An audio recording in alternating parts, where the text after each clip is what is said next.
Assalamualaikum warahmatullahi wabarakatuh. Perkenalkan, kami dari kelompok 6 ingin mempresentasikan tentang anemia pada anak usia dini. Di sini saya ingin memperkenalkan diri. Nama saya Kanisa Dewi Suci Lestari, dan bersama teman-teman saya ada Meirani, Rizka Uswatun, Salma Ramadanti, dan Sukma Ayu.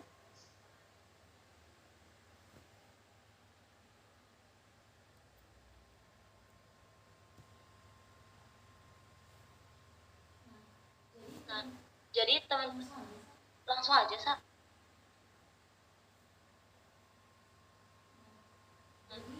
Jadi teman-teman, apa sih itu anemia?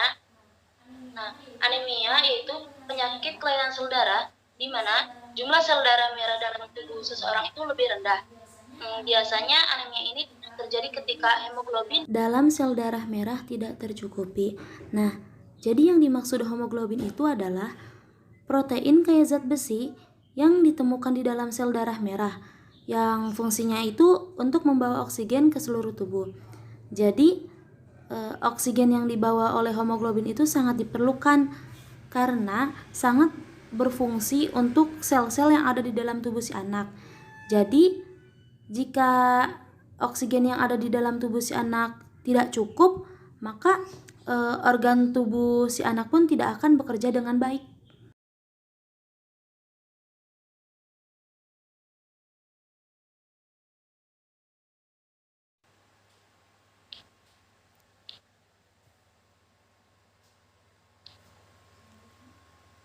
selanjutnya.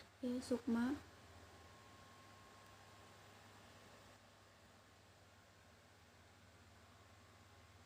Pada Sukma dipersilahkan untuk presentasi.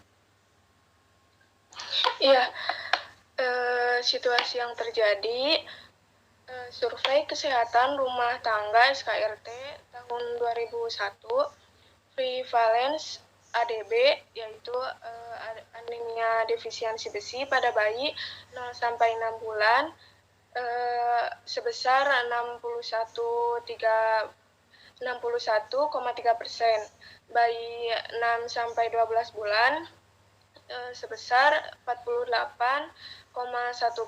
Jadi pada usia balita, prevalensi tertinggi defisiensi besi umumnya terjadi pada tahun kedua kehidupan akibat rendahnya asupan besi melalui diet dan pertumbuhan yang cepat pada tahun pertama. Prevalensi tertinggi ditemukan pada masa bayi dan masa kanak-kanak. Ya, boleh slide selanjutnya. Ya, di sini ada gejala anemia pada anak usia dini. Biasanya gejalanya yaitu tubuh lemas dan mudah lelah, kulit menjadi pucat, area mata dan kulit yang mengalami perubahan warna, sakit kepala misalnya pusing.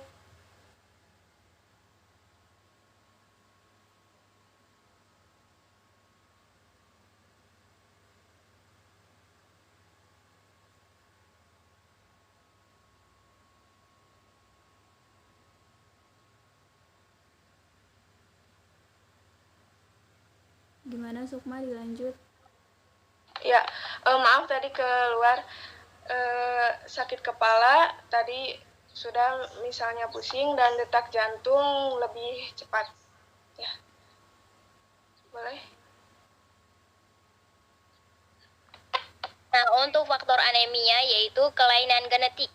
Kelainan genetik itu suatu kondisi di mana terjadi perubahan sifat dan komponen di dalam gen sehingga muncul penyakit. Untuk yang kedua yaitu kekurangan gizi atau nutrisi, yaitu di mana anak-anak atau anak usia dini kekurangan gizi atau nutrisi yang diberikan oleh orang tuanya berupa asupan, dan mungkin orang tua jarang membawa anaknya ke posyandu untuk melakukan pemeriksaan atau pemberian vitamin. Dan yang ketiga yaitu efek samping obat-obatan, di mana anak usia dini sering mengonsumsi obat-obatan karena memiliki penyakit tertentu. Untuk itu sering terjadi efek samping dari obat-obatan tersebut.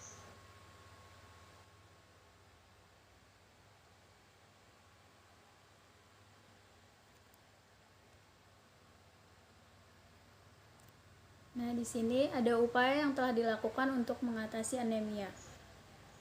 Upaya yang telah dilakukan hingga saat ini yaitu yang pertama pemeriksaan diagnostik. Menurut Muskari 284, pemeriksaan diagnostik pada anemia adalah jumlah pemeriksaan darah lengkap di bawah normal. Hemoglobin kurang dari 12 gram per desiliter. Hematrokit kurang dari 33% dan sel darah merah. Nah, yaitu ini di pemeriksaan diagnostik biasanya dilakukan pada saat anak berusia umur 6 sampai 12 bulan. Di situ akan dilakukan screening darah. Melakukan screening darah itu akan menghasilkan atau terlihat semua penyakit-penyakit termasuk anemia yang dialami oleh si anak tersebut. Lalu yang kedua ada memberi suplemen zat besi, vitamin, antibiotik, atau obat cacing di posyandu. Nah, hal ini juga sudah dilakukan oleh para ibu-ibu atau orang tua anak ini untuk memberikan suplemen atau zat besi, di mana zat besi itu sangat penting atau bagian utama dari kalau kita kekurangan zat besi itu kan akan menyebabkan anemia gitu.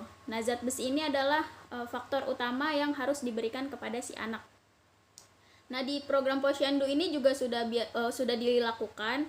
Biasanya itu ibu-ibu orang tua yang melakukan posyandu kepada anak-anaknya itu biasanya 3 bulan sekali atau 6 bulan sekali untuk ke posyandu. Biasanya akan diberikan vitamin atau semacamnya.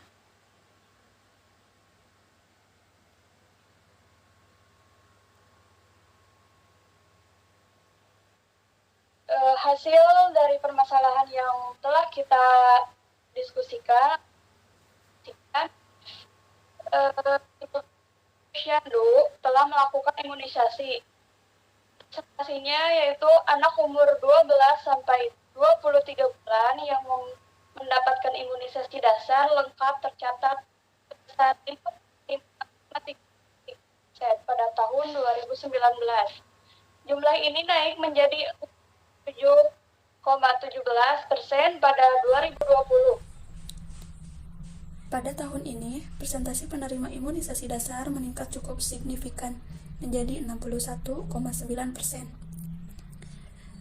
Imunisasi dasar itu seperti vaksin hepatitis, BCG, polio, DPT, HB, HIV, dan campak. Vaksin BCG atau Bacillus Calmette-Guerin yaitu vaksin yang memberi perlindungan pada anak terhadap penyakit tuberkulosis atau TBC.